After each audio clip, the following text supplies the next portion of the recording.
জামা কাপড় গুছাই এখান থেকে বের হবি। বাবা আমি কোনো টাকা চুরি করি নাই। আমি ক্যাশে 1500 টাকা রেখে গেছি, ওই টাকা গেল কই? আর কি হাত পা বাঁধাইছে নাকি টাকা উড়ে উড়ে চলে গেছে? হ্যাঁ আমি জানি না ওই টাকা কই আপা, আমি কোনো টাকা নেই না। আমার এত যত্ন করে কাজ শিখাইছে, আমি কি টাকা নিতে পারি? আমি টাকা নেই নাই আপা। আমি কি এই কাজ করতে পারি আপা? তো মায়া কান্না করতেছে, ওর যে স্বভাব খারাপ সেটা আমি এখন বুঝলাম। বিশ্বাস করেন আপনারা সবাই বিশ্বাস করেন আমি টাকাটা নিয়ে নেই। আমার কি এখন বের হবি নাকি তোকে আমি হাত ধাক্কা দিয়ে বের করে দিব? হ্যাঁ আর একটা কথা মনে রাখবি, তুই এই কাজ করে কোনোদিনও খেতে পারবি না, তো জানিস? কারণ তুই অসৎ, আবার অভিশাপ থাকলো তোর উপর। বের হয় এখনই। আপা আমি কই যাবো, কি করবো একটু বুঝেন আপা। তুই এখনই বের হবি, না হলে এলাকার ছেলে পেলে ডেকে আমি টানা হাতা করে বের করবো, বুঝছিস? কোনো ঝামেলা? সেই কখন থেকে বসে আছেন তো বসেই আছেন। না না কোনো ঝামেলা না, আমি যে যাবো আমি। কোনো ঝামেলা থাকলে আমরা বলতে পারেন। আমি সুমন, ওই দোকানে দোকানে মাল দিয়ে আছি। জানি ওই শহরের বাতাসের মতো মানুষগুলো বিশাল, কিন্তু আমি লোক খারাপ না, যদিও। বলে বলতেছি কোনো ঝামেলা নাই, আপনি তো পারবো ভাবতারে।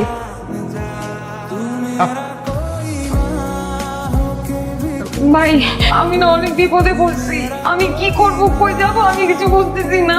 আমার একটু সাহায্য করেন, আমি কিছু বুঝতেছি না। আচ্ছা আচ্ছা, কান্না থামান, কান্না থামান। বসেন বসেন বসেন, আরে বসেন, বলেন, শুনি।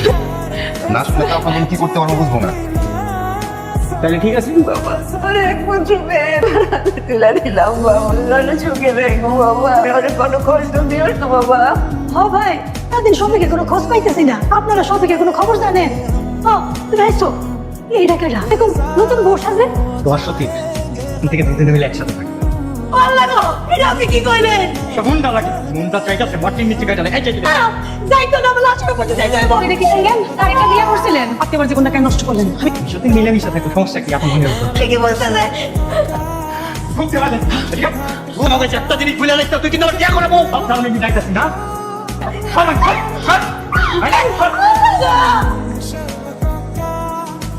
কি রে আমার বাড়ি থেকে বাইর করে দিছে?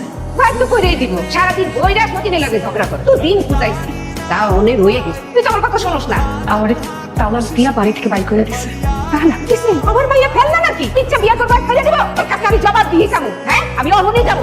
তারা যাবো না মা, ওই জাহান নামে আমি আর ফেরত যাবো না। তোমার কি মানে বোঝা মনে হয়? বোঝা মনে হলে ঠিক আছে, আমি এই বাড়িতে থাকুন না, আমার দরকার নাই বাড়িতে। ওই বাড়িতে আমি আর একবার রাখুন না। আচ্ছা, বিয়া করবেন, খুশখবর নিয়ে করবেন না? ইস, কেউ ঘটনা করেন। কপাল ভালো, দিনটা বাস করছে। আমি তো টাইম থার্টিতে মেট্রিক পাস। আমার কিন্তু কথা এখনো শেষ হয় নাই, অনেক কিছু বাকি। আপনি পার্লারের কাজ করতেন না? আমার বোনও তো পার্লারের কাজ করে, পরিচয় বাড়িয়ে দেবো না। আপনি চাইলে আমার বোনের বাসায় থাকতে পারেন। না না না, আমি আমার মতো থাকতে পারবো। আমার বিশ্বাস করলেন না এখন?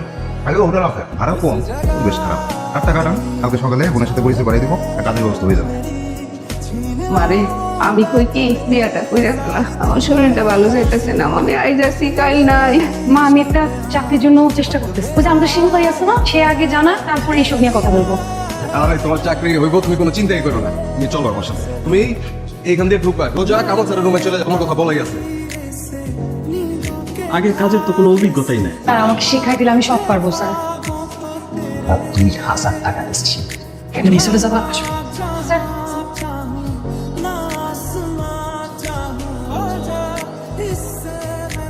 মা আমার একটু পানি দাও তো। মা করতে পেটে গেছে। আম্মা আম্মা আম্মা আম্মা মা উঠো না, মা ও মা উঠো। থাক, চিন্তা করেন না, যার আপনি এখানে থাকেন, কালকে সকালে আসবেন, কালকে আমার বোনের সাথে পরিচয় বাড়িয়ে দেবেন। কোনো কাজ টাজ কিছু পারো? ম্যাডাম আইব্রো প্লাক করতে পারি, আপার লিপ পারি, ফেসিয়ালও পারি, একটু পারি। তাতে তোমার চলবে না? ম্যাডাম ও অনেক খুব ভালো মেয়ে, আপনি একটু দয়া করেন না, আপনি দয়া করলে একটু সব পারবো। আচ্ছা পাপিয়া যেহেতু বলেছে তুমি এখানেই থাকবা, ওদের কাছ থেকে কাজ শিখে যাবে। ম্যাডাম আমি 24 ঘন্টা খাটতে পারবো, সব কাজ ঠিক মতো করবো, একদম ভালো মতো করবো ম্যাডাম। দাও ওকে সবকিছু বুঝিয়ে দাও।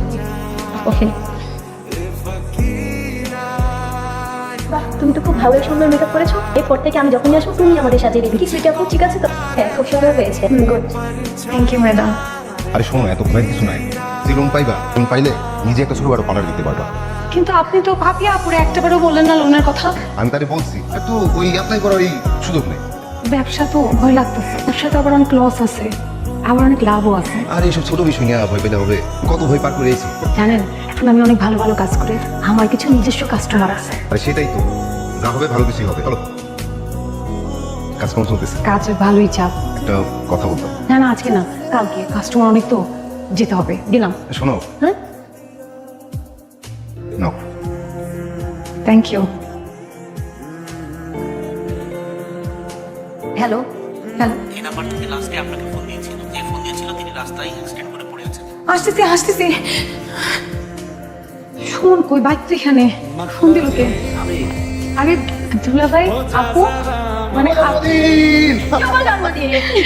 মানে তোমরা এগুলা কিভাবে কোথেকে জানলা? জিজ্ঞেস করো না জন্মদিন কেমনে জানছি, মানে এনআইডি কার্ড ব্যাংকে জমা দিতে গিয়ে তো আমি জানলাম। না না না, ঠিক কাটো। আর শোনো, তুমি যে ব্যাংকে কাগজপত্র জমা দিয়েছিলা লোনের লেগে, সেটা পাস হয়ে গেছে।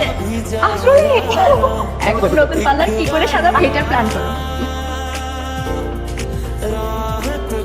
স্বপ্নের পার্লার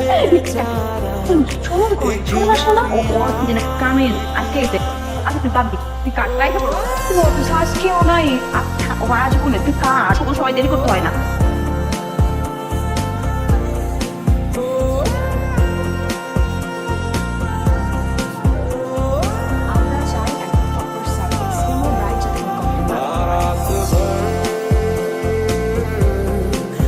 এখন কিছু বলার জন্য অনুরোধ করছি আমাদের প্রিয় রানী ম্যাম।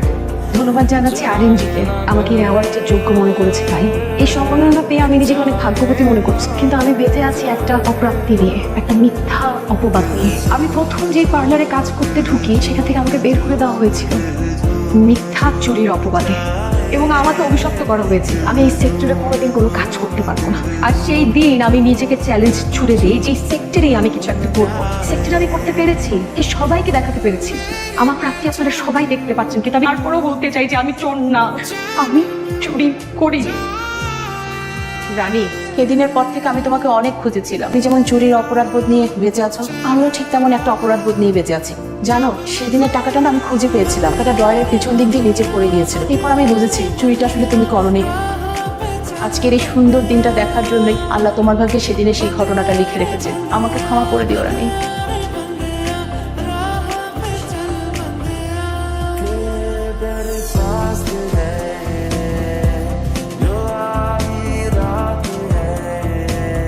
কি হয়েছে তোমার? আমি তোমাকে এত ফোন দিচ্ছি, তুমি ফোনে তো ধরো না। আমি বাসা চেঞ্জ করলাম, একটাবার দেখতে আসলো না। শোনো, আমি কি কোনো ফোন করছি? না, আসলে নতুন অফিস, চাকরি, কাজের চাপ একটু বেশি, তুমি একটু ব্যস্ত থাকো। কিন্তু আমি কি তোমাকে কোনোদিন বলছি বা বুঝাইছি যে তোমার জন্য আমার কোনো সময় নাই? সুমন, এটা তো তোমার স্বপ্ন ছিল, তোমার স্বপ্ন আমি এক এক করে পূরণ করছি, কিন্তু তুমি আমার পাশে নাই কেন সুমন? আসলে আমি তোমার ধারে কাছে থাকার যোগ্য না। তুমি এখন কত করে উঠে গেছো, তোমার পরিশ্রমে, তোমার মেধায়। আমার মেধাও নাই, শিক্ষা তুমি আমি কোথাও নাই, তুমি আসলেই রানী। তুমি না মানুষের উপকার করতে ভালোবাসো, আমার একটা উপকার করবা শেষবারের মতো। আমার প্রতিটা মুহূর্তে আমার পাশে থাকবা সারা জীবনের জন্য। না রানী, তুমি তো আমার কথা বুঝো না। নাকি আমার বিয়ে, আমার পাস্ট, এই সব কিছুর জন্য? হ্যাঁ, শুনে সব কথা তুমি আর বলবো না। যা গেছে গেছে, সামনের দিন আর সময় শুরু করো। ওই প্রত্যেকটা সময় আমি তোমাকে পাশে চাই, তোমার আজীবনের জন্য। কিন্তু আমি তো আমার টক বন্ধ লাগে সুমন। এখনো যখন ঘুমাই আমার মনে হয় ওই মানুষগুলো আমার গলা চেপে আমাকে মারতে আসছে। আমি এত কিছু করতেছি কিন্তু আমি কাউকে বিশ্বাস করতে পারি না সুমন। আমি শুধু তোমাকে বিশ্বাস করতে পারি। আছি রানী, ভয় নেই, আমি থাকবো।